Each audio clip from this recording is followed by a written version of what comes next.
नमस्कार मित्रांनो, स्वागत आहे तुमचं आजच्या नवीन कथेमध्ये. आजच्या कथेचं नाव आहे अनोळखी व्यक्तीसोबत गूढ प्रवास. कथेला सुरुवात करण्याआधी तुम्ही जर चॅनलवर नवीन आला असाल तर चॅनलला सबस्क्राईब नक्कीच करा. मला माझ्या कामानिमित्त एका गावी जायचं होतं. खरं तर मला एका ब्लॉगसाठी एक कथामालिका लिहायची होती आणि मी एका अफलातून विषयाच्या शोधात होते, जेणेकरून माझा वाचक वर्ग वाढेल. माझ्या एका ओळखीतल्याच काकांनी मला या गावांचं नाव सुचवलं होतं. त्यांच्या म्हणण्यानुसार त्या गावात एक म्हातारी आजी राहते, जिने तिच्या उभ्या आयुष्यात अनेक गूढ आणि रंजक गोष्टी अनुभवल्या आहेत. मी जर त्या माझ्या लिखाणात उतरू शकले तर लोकांना त्या वाचायला मिळतील आणि आवडतीलही. मी हे ऐकताच त्या गावी जाण्याचा निर्णय घेतला. काकांकडून त्या गावची जुजबी माहिती काढून घेतली.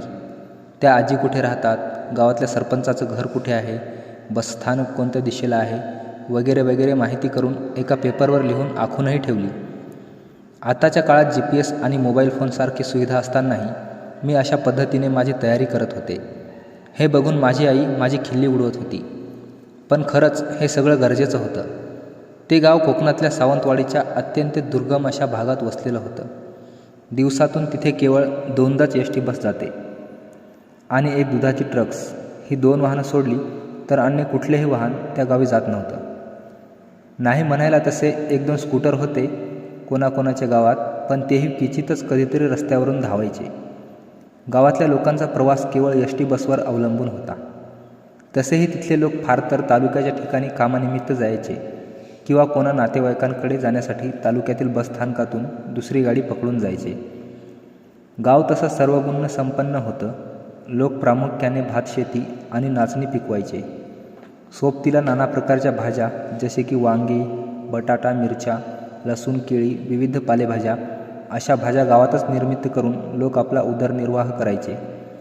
निसर्गाच्या सढळ हाताने निर्मित हे गाव शेती आणि पाणी यामध्ये अगदी श्रीमंत होते आणि म्हणूनच त्यांना बाहेरून काही जास्त विकत आणायची गरज भासत नव्हती.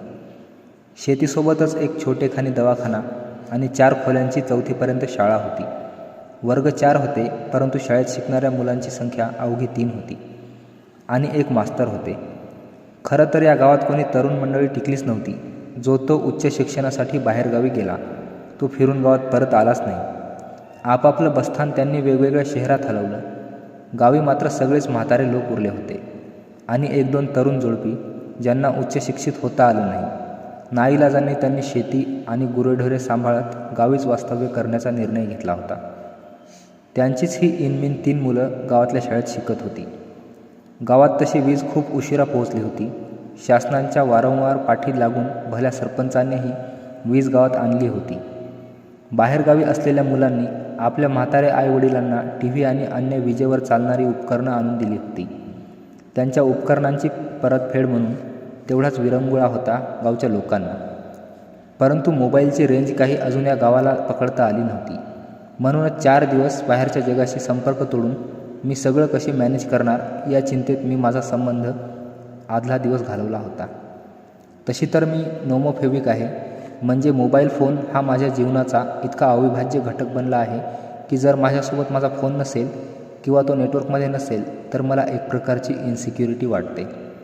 पण मला नवीन काहीतरी विषय मिळणार ज्यावर मी भन्नाट काहीतरी लिहू शकते या कल्पनेने मला प्रोत्साहित केलं होतं आणि म्हणूनच मी अशा ठिकाणी जायचं पक्क केलं होतं.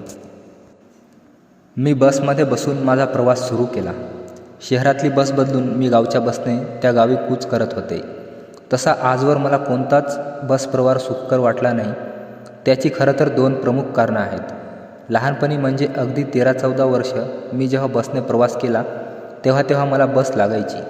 बस सुरू झाली रे झाली की मला गरगरायला लागायचं आणि पुढच्या 4-5 मिनिटात मी पातेलभर उलटी सीटवर केलेली असायची. पुढचा संपूर्ण प्रवास माझ्यासाठी आणि माझ्या आजूबाजूच्या लोकांसाठी खूपच त्रासदायक असायचा. मला बसने जायला न आवडण्याचं दुसरं कारण म्हणजे सीटवर शेजारी बसलेल्या पुरुष प्रवाशाचे मुद्दाम होणारे स्पर्श. मला असे अनुभव अनेकदा आले आहेत, पण आज का कुणास ठाऊक मी ते सहन करत होते. जवळपास 20-22 वर्षाचे होईपर्यंत मी याबद्दल कधीच माझा आवाज उठवला नाही. पण एकदा हे माझ्या खूप डोक्यात गेलं.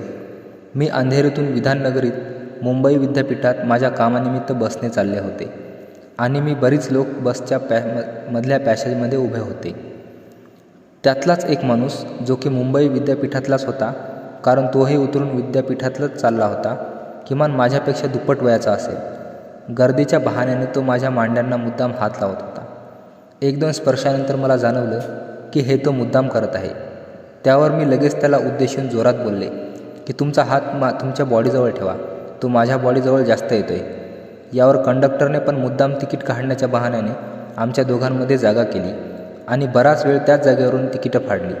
पण आश्चर्य म्हणजे एकटा कंडक्टर सोडला तर बाकी कोणीही या प्रकाराकडे साधे लक्षही दिलं नव्हतं. असो, तर या 2 कारणांनी मला शक्य होईल तेवढा बस प्रवास मी टाळते. आज खूप दिवसांनी बस प्रवास करत होते. शहर सोडून आता बस कोकणातल्या नागमोडी वळणावरून भरधाव धावत होती. थंडगार वारा खिडकीतून आत केसांवरून भुरभुर वाहत होता. त्या वाऱ्याने डोळ्यावर झोप येत होती, पण आजूबाजूचा निसर्ग इतका भुरळ पाडणारा होता की अगदी डोळ्यात साठवून ठेवावासा वाटत होता. त्यामुळे कटाक्षाने डोळे उघडे ठेवण्याचा प्रयत्न सुरू होता. मला कोणीतरी माझ्या कानाशी काहीतरी पुटपुसं बोलत असल्याचं जाणवलं.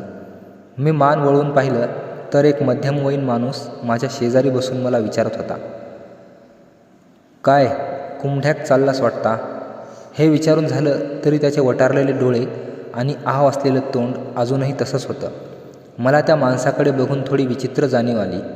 खरं तर मला आवडलं नव्हतं असं माझ्या शेजारी कोणीतरी येऊन बसलेलं आणि त्यामुळेच माझ्या कपाळावर आट्या आल्या. मी फक्त हो म्हणाले आणि खिडकीकडे मान वळवून बाहेर बघत बसले. पण लगेच माझ्या मनात पालचूक चुकली की या माणसाला कसं कळलं मी कुठे चालले ते. आता मला नाईलाजाने त्याच्याशी बोलावं लागणार होतं. मी त्याला विचारलं, तुम्हाला कसं कळलं मी कुठे चालले ते? त्यावर तो म्हणाला, मी तुम्हाला तिकीट काढताना ऐकलं होतं मघाशी. मी अच्छा म्हणून पुन्हा खिडकीकडे मान वळवली आणि पुन्हा अजून एक प्रश्न डोक्यात आला. या माणसाला तर मी मघाशी पाहिलं नाही, शिवाय मी तिकीट काढून 4 तास झाले. शहरातली बस बदलून जेव्हा या बसमध्ये बसले तेव्हाच मी तिकीट काढलं, पण तेव्हा हा माणूस मला बसमध्ये दिसला नव्हता. मग याने कधी ऐकलं? असे विविध प्रश्न माझ्या डोक्यात घोंगावू लागले. पण मी पुन्हा त्या माणसाला काही विचारावं हेच मला पटत नव्हतं. म्हणून डोक्यात एवढे प्रश्न येऊनही शांतच बसले. नंतर न राहून मी त्या व्यक्तीला विचारलं, तुम्ही बसमध्ये कुठून चढलात? त्यावर त्याने सांगितलं, गाडी जिथून सुरू झाली तिथूनच. मी विचार केला, असेल बहुतेक, मीच पाहिलं नसेल. मी फक्त बरं असे म्हणाले आणि पुन्हा खिडकीतून बाहेर बघत राहिले. डोळ्यावर झापड येतच होती. तसा पुन्हा एकदा मला पुटपुटसा आवाज आला. मला माहीत होतं तुम्ही कधीतरी इकडे येणार. आता माझ्या कपाळावरच्या आट्या वाढल्या. मला त्या व्यक्तीसोबत नाईलाजाने बोलावं लागत होतं. मी पुन्हा त्याला विचारलं, तुम्ही असं का बोललात? त्यावर तो म्हणाला, कुठे काय बोलतोय मी? आपलं हे असंच गुणगुणतोय. तुम्हाला आवडलं नसेल तर मी मागच्या सीटवर जाऊन बसतो. मला अचानक हायसं वाटलं आणि मी हसतच बोलले, चालेल. तसा तो उठून मागे गेला, पण माझ्या डोक्यात पाल चुकचुकत राहिली. हा माणूस असं काहीतरी विचित्र का बोलत होता? मला काहीच कळत नव्हतं काय चाललंय ते. मी बसमधून उतरून एका पायवाटेने चालले होते. पाठीवर 4 दिवस पुरतील एवढे कपडे भरलेली बॅग होती. हातात मोबाईल फोन आणि तो कागद होता ज्यावर मी काही माहिती रेखून घेतली होती. मी मोबाईल पाहिला तर त्यावर नो नेटवर्क लिहिलेलं सरळ दिसून आलं. मला कळलं होतं मी त्या गावात पोहोचले. कागदावरच्या माहितीनुसार मी चालत होते. संध्याकाळची वेळ होती. पायवाटेच्या दोन्ही बाजूला दूरवर पसरलेली भातशेती दिसत होती. सूर्य अस्ताला गेला होता. सर्व शेतात काम करणारे लोक घरी परतले, म्हणून कोणी चिटपाखरूही नजरेस पडत नव्हतं. मी चालतच होते. मला सर्वप्रथम सरपंचाच्या घरी जायचे होते. माझ्या राहण्याची सोय तिकडेच होईल असं मला ते काका म्हणाले होते. मी संध्यप्रकाशात आजूबाजूचा प्रदेश न्याहाळत चालले होते. मी अजून चालत होते. आता थोडा किर्र असा आवाज येत होता. रातकिडे सक्रिय झाले होते. खरं तर ते दिवसा पण त्याच फ्रिक्वेन्सीने आवाज करत असतात, पण दिवसभर परिसरात माणसांचा आणि मशीन्सचा वावर असतो, त्यामुळे आपल्याला त्यांचा आवाज जाणवत नाही. रात्री बाकी सगळे थंडगार असतात, म्हणून त्याचा आवाज प्रकर्षाने जाणवतो. मी आता माझ्या मोबाईलची टॉर्च सुरू केली. दूरवर मला घर सदृश्य काहीतरी दिसलं. मी शेवटी एक उसासा सोडला आणि त्या दिशेने झपाझप पावले उचलली. जवळ पोहोचताच लक्षात आलं, हे एक जुनाट वाड्यासारखं घर दिसतंय. बाहेर एकही विजेचा दिवा लावला नव्हता. मला याचं थोडं आश्चर्य वाटलं, पण विचार केला, आज जाऊन बघावं कोणी आहे का ते. मी वाड्याच्या बाहेरूनच जोरात आवाज दिला, कोणी आहे का? सरपंच राहतात का इकडे? तेवढ्यात आतून आवाज आला, या या, तुमचीच वाट पाहत होतो कधीपासून. मला एक क्षण हायसं वाटलं. शेवटी पोहोचले बुवा म्हणून एक दीर्घ श्वास घेतला. पण तो सोडताच अचानक आठवलं, मी या गावी येते ते पण हे आजच माझ्या आईला माहीत आहे. सरपंचांना कोणी सांगितलं? या विचाराने अंगावर शिरशिरी आली. पण मला उगाच वाटलं त्या काकांनीच कळवलं असेल. याच विचाराने मी दाराच्या कमानीतून आत गेले. आतही कुठेही विजेचा दिवा लावलेला नव्हता. मला पुन्हा उगाचच भीती वाटू लागली. घराच्या दारातून एक रॉकेलचा दिवा तेवत असलेला दिसला. तसं मला हायसं वाटलं. मी त्या प्रकाशाच्या दिशेने बघून पुन्हा विचारलं, आहे का कोणी आत? तर पुन्हा आवाज आला, होय होय, या, तुमच्या अंदाजाने गावातली लाईट गेली आहे म्हणून राखेचे दिवे लावलेत. तुम्ही या आत.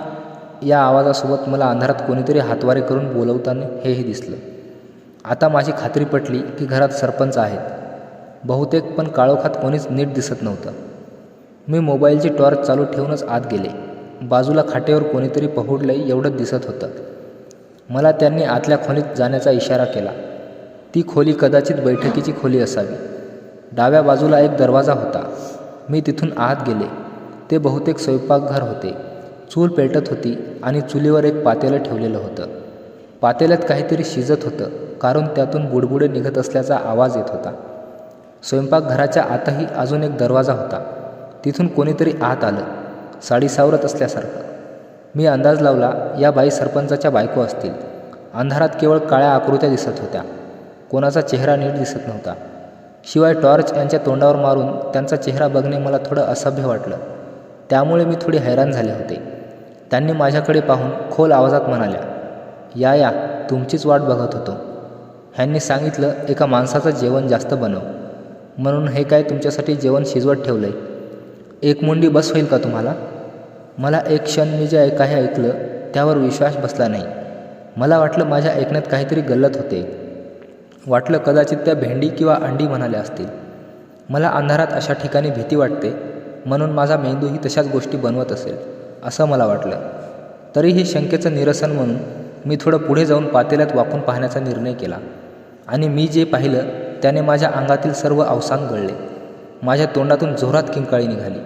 माझ्या किंकाळीने ड्रायव्हरने बस थांबवली आणि कंडक्टर जवळ आला. मला आता कळून चुकले होते की हे एक स्वप्न होते. मी बसमध्ये आजूबाजूला नजर भिरभवली, पण मगाशीचा माणूस मला कुठेच दिसला नाही. माझा बस प्रवास अजूनही सुरूच होता. कथेचा पुढील भाग दुसऱ्या भागात.